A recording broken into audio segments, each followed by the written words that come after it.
Muy buenos días, miércoles 29 de octubre y titulamos nuestra columna de hoy, día 689, la toxicidad de Cristina.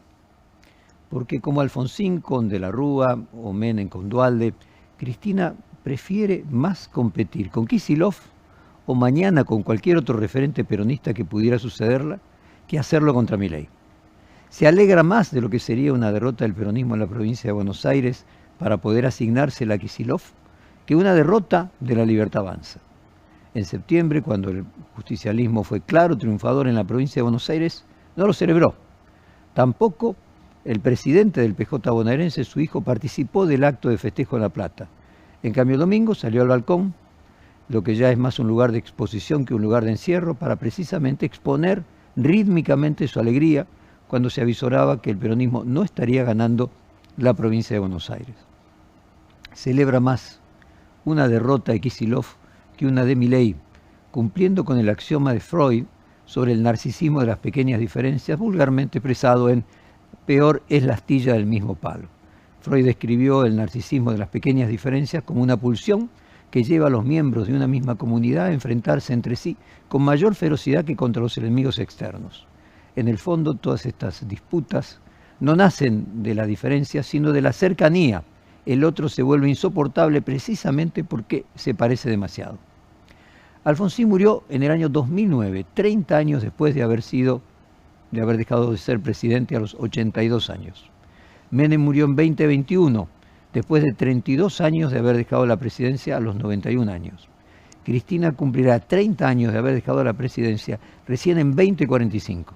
O sea, faltan 20 años y 5 periodos presidenciales. Demasiado tiempo para que la política argentina continúe girando a su alrededor.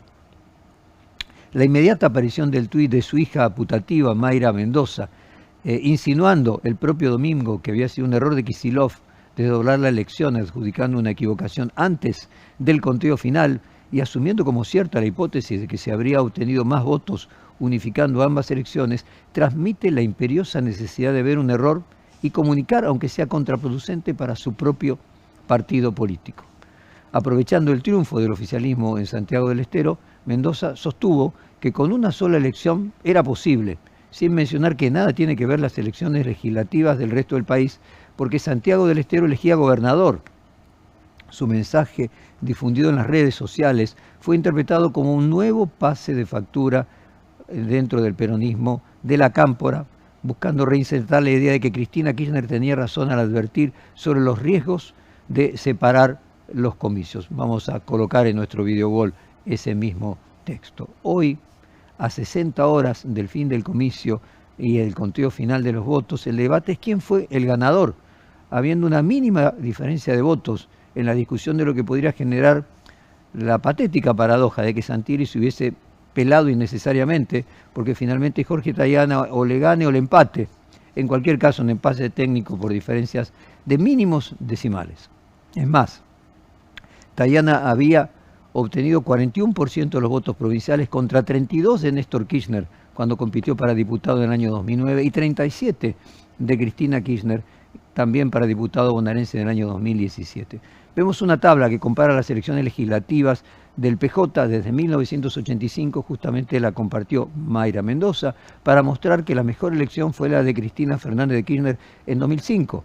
Pero además revela otras cosas, lo que mencionábamos recién, y es llamativo aún que su mejor elección cuando Cristina Kirchner obtuvo 46% de los votos en 2005, había 77% de participación y la cantidad de votos totales fue poco más de 3 millones.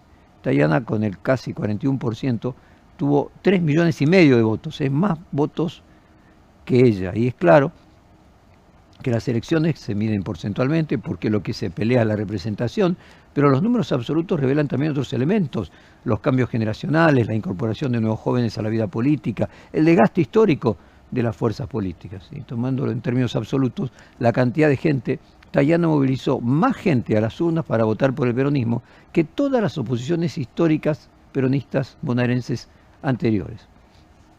Es llamativo entonces. Y quizás esto indique que la derrota se debe más a cambios epocales, generacionales, que hablan del desgaste histórico de los límites en términos absolutos del peronismo como fuerza dominante.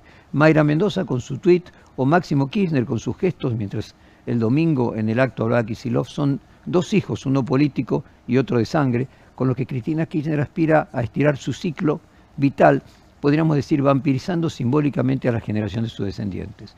Grabois es otro de los elegidos para competirle etariamente a Kicillof, y su último engendro fue postular a Urtubey en San Juan a ver si podía instalar otro prepresidencial para 2027 que le compita generacionalmente también al gobernador bonaerense. Vamos a ver apenas los 10 segundos de gestualidad de Máximo cuando Kicillof, en una actitud componedora, agradecía a los sectores tras las elecciones. Veámoslo. Quiero agradecer después que andan por ahí a los intendentes e intendentas de la provincia de Buenos Aires por cuidar a su gente.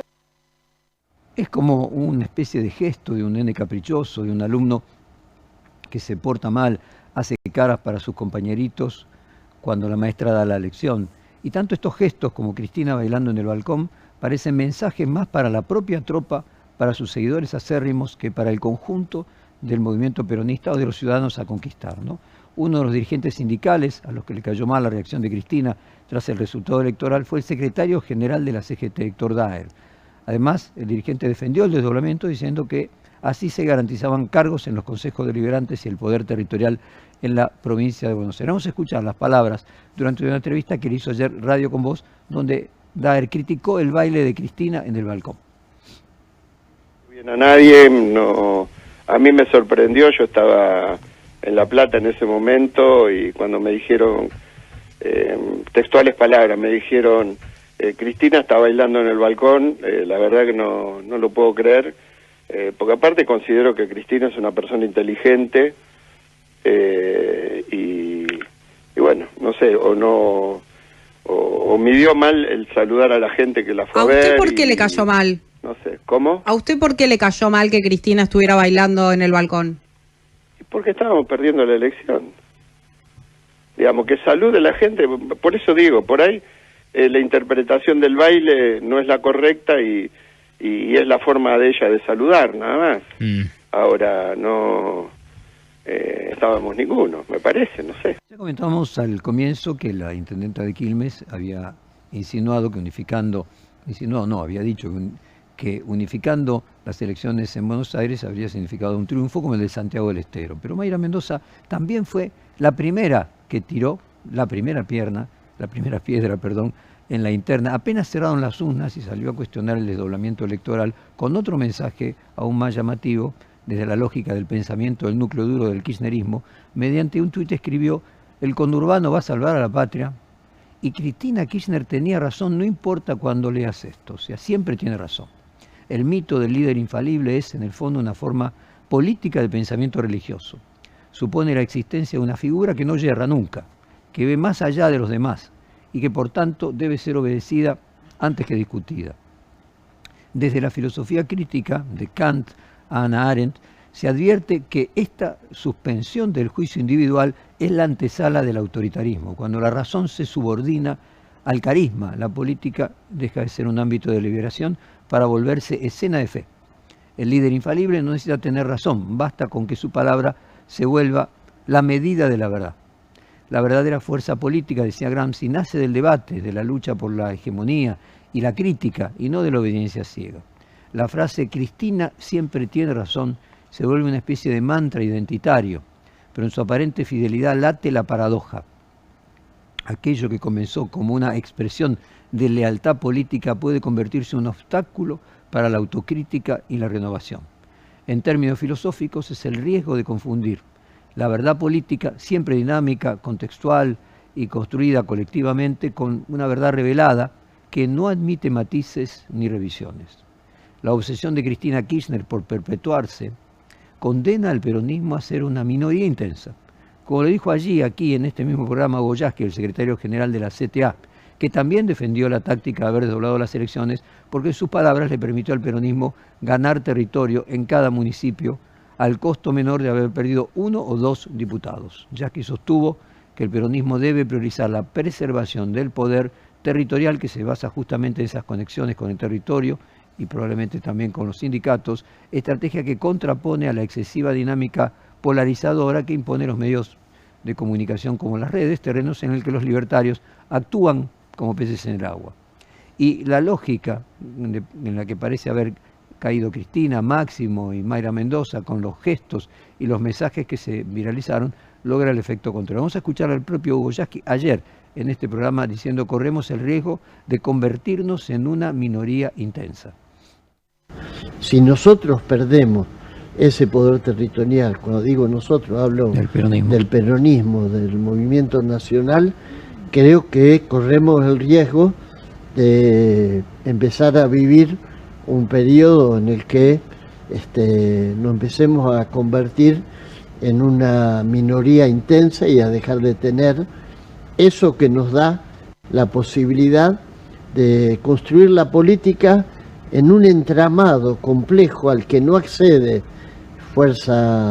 la fuerza de Milei ni ningún otro partido de la derecha, que es ese tejido, esa trama en la que hay intendencias, movimientos barriales, movimientos sociales, grupos de iglesias, sindicatos, movimientos sociales, clubes de barrio, cooperadoras escolares. Bueno, ahí tenemos a Hugo Yasky y a Mayra Mendoza representando dos visiones opuestas.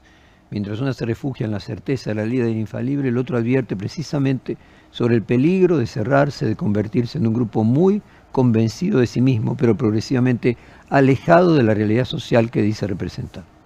Su alerta no apunta solo a la táctica electoral, sino al alma misma del movimiento, a la necesidad de seguir siendo un entramado vivo, capaz de escuchar, de adaptarse, de dialogar con las nuevas sensibilidades sociales.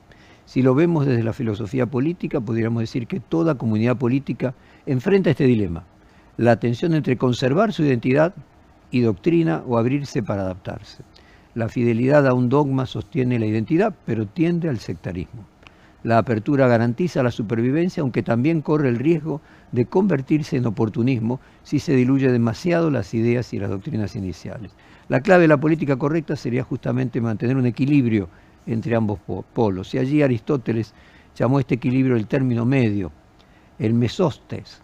El mesostes es, como lo definió él, el punto de virtud entre dos extremos viciosos. O sea, toda virtud llevada al extremo se convierte en defecto. En este caso, el exceso y el defecto. En su Ética, Nicómaco explica cómo la virtud no consiste en eliminar las pasiones o impulsos, sino en regularlos conforme a la razón, como deciría el hombre prudente.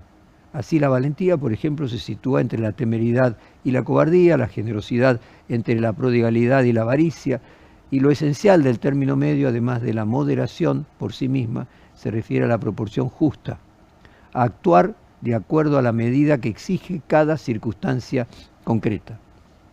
Trasladado al campo político, el término medio implica evitar tanto el fanatismo ideológico como el oportunismo vacío. Una comunidad virtuosa, como el individuo virtuoso, debe sostener principios firmes sin convertirlos en dogma y adaptarse a la realidad en cada momento sin traicionarse.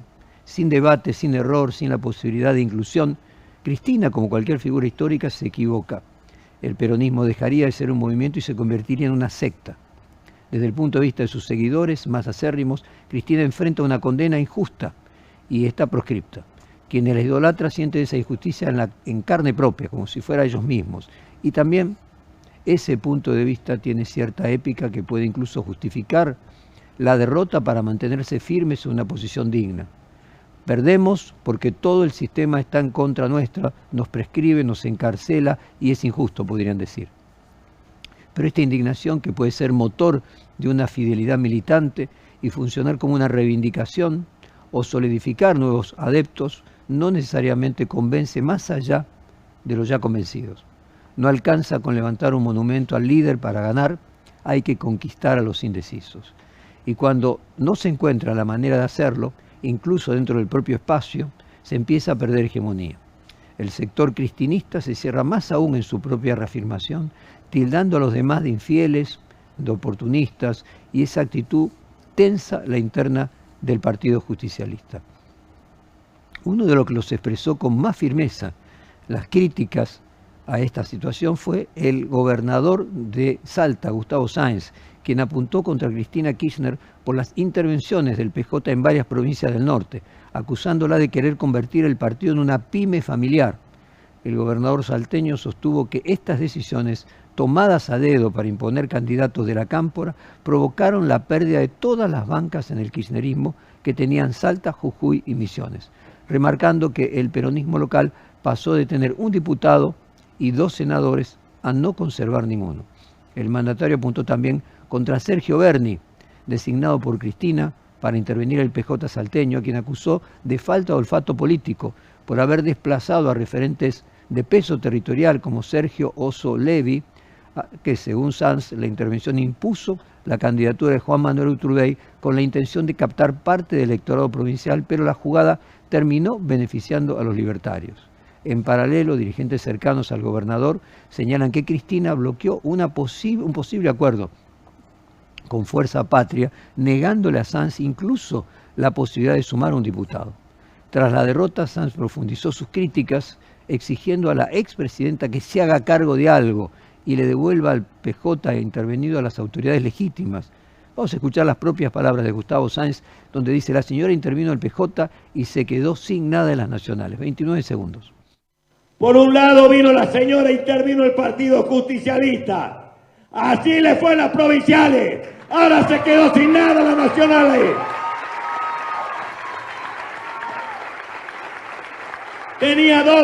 Tenía diputado nacional, ya no lo tiene. Tenía 2 senadores nacionales, ya no los tiene. No nos van a decir qué hacer. Bueno, en el mismo sentido, ayer en la sede del PJ bonaerense amaneció con carteles pegados que decían: devuelvan el PJ a los peronistas, basta de herederos y bendecidos. Con una salvedad en medio que se levantó esta noticia, fue la derecha diario, afín al gobierno actual, y con la dinámica actual de las campañas en redes sociales y fake news, nunca se pudo corroborar el origen de este tipo de carteles apócrifos. Sin embargo, seguramente el mensaje expuesto es lo que sienten algunos sectores del partido, como dijimos recién el gobernador de Salta. Aparecieron carteles, se pueden ver aquí las imágenes de los carteles pegados, las vemos acá en el wall, donde decía esto: basta de herederos y de bendecidos, el Partido Justicialista no es una monarquía. Y cada salida al balcón de Cristina Kirchner, cada tuit con Che Milei, cada acción suya para colocarse en el centro de la escena como la principal antagonista con Milei, lo único que logra es potenciar a Milei y jibarizar a cualquier eventual sucesor. O sea, el gran dilema del peronismo, como ya dijimos en esta columna posterior a las elecciones, es el antikirchnerismo. Es que la combinación de cualquier candidato con Cristina da kirchnerismo y un 60% de la sociedad vota antikirchnerismo. Si Cristina aceptara retirarse, pedir su traslado de prisión domiciliaria a Calafate, por ejemplo, gozando de un entorno más espacioso, aumentaría las posibilidades del peronismo de que éste regrese al poder y hasta que pudiera generar condiciones para eventuales revisión de su condición jurídica. Pero su empecinamiento por no salir de la escena condenará al peronismo y a ella misma. Pero el narcisismo es más fuerte que cualquier pragmatismo.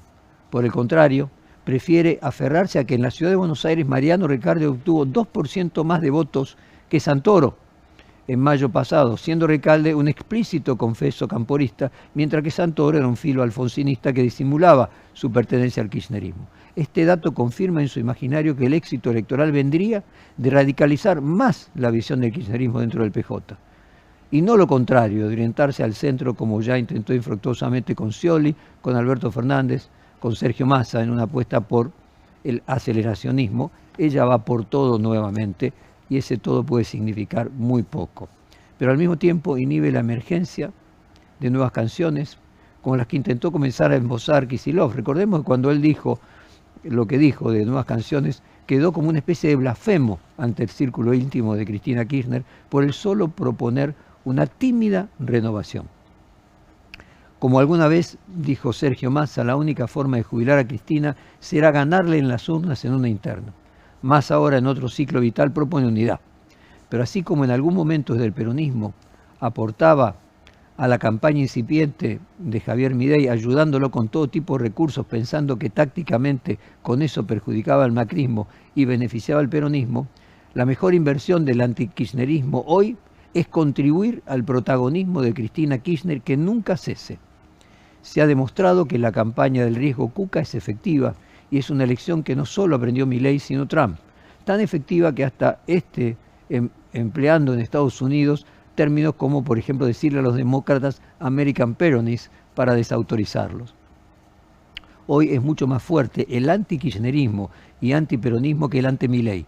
La estrategia electoral del peronismo de parar a Milei es un error, porque en esta polarización la estrategia de la Libertad Avanza de parar al kirchnerismo es más potente. Si Milei exageró cuando dijo que metió presa a Cristina, entendiéndolo generosamente como que no hizo alegato de oreja en la Corte Suprema para que siguiera posponiendo su definición, podría no estar exagerando si alegase frente a la Cámara Federal pidiéndole con indulgencia que tenga indulgencia con el protagonismo proselitista de Cristina en su balcón. Hoy hay un artículo publicado en La Nación que compara la condena de Cristina Fernández con las de Sarkozy, condenado en 2021 por corrupción y tráfico de influencias, que cumple su pena desde octubre de 2025 en el formato de prisión efectiva en la Santé, la prisión de París.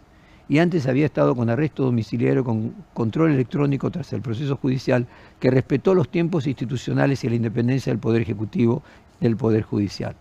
En su caso se presenta como un ejemplo donde el Estado de Derecho aplica la ley incluso a expresidentes sin privilegios ni excepciones. Las consideraciones de la justicia hacia Cristina Kirchner terminan expresando una lógica que debilita el principio de igualdad ante la ley y refuerza la percepción de impunidad, especialmente cuando las decisiones judiciales son interpretadas políticamente y no como actos autónomos de la justicia.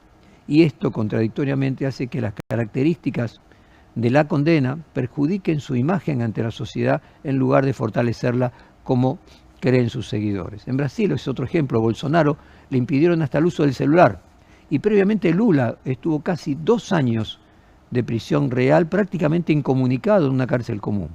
Pero Lula, como Mandela, es de aquellas personas que cuanto más se las ataca, más se las agranda, y Cristina no es Lula, desgraciadamente, para la Argentina. Con el deseo de que en la Argentina logremos construir puentes y recomponer los lazos de una sociedad que sea más solidaria, vamos a cerrar esta columna con una canción que es parte de la campaña del kirchnerismo cuando la táctica era convencer en lugar de polarizar. La canción se llama Hacer un puente, del grupo La Franela. Va a ser tan lindo hacer